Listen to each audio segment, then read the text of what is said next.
некоторые граждане Абхазии были лишены российского гражданства.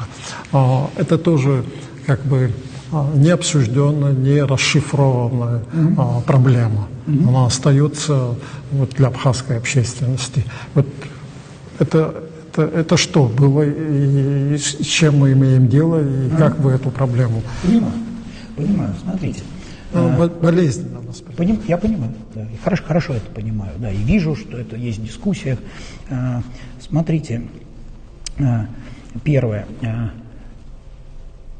Вопрос гражданства – это всегда исключительные полномочия суверенной страны. Это очень важно. Да? Вы очень точно сформулировали вопрос, спасибо, да? Вы сказали, граждане Абхазии лишены гражданства России. Да?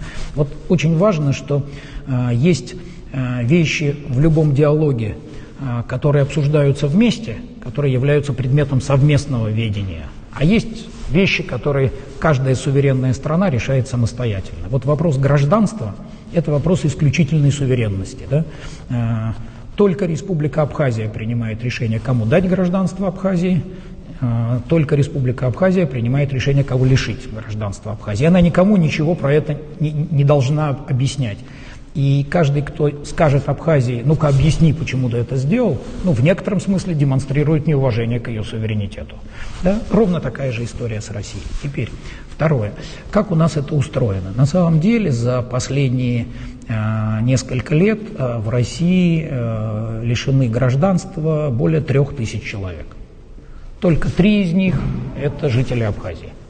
Я к тому, что это не какое-то уникальное решение, никакого эксклюзива. Да?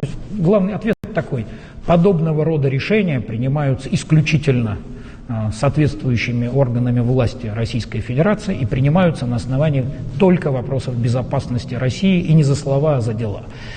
Почему эти решения, наверное, вот в эти годы последние их стало больше? У нас война идет. Я думаю, что абхазы нас поймут лучше, чем кто-либо другой. Вот пережили тяжелейшую войну.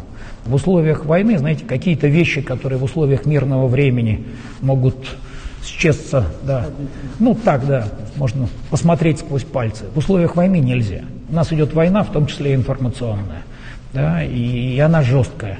И поэтому мы не можем допускать компромиссов в вопросах, которые связаны с рисками для безопасности нашей страны.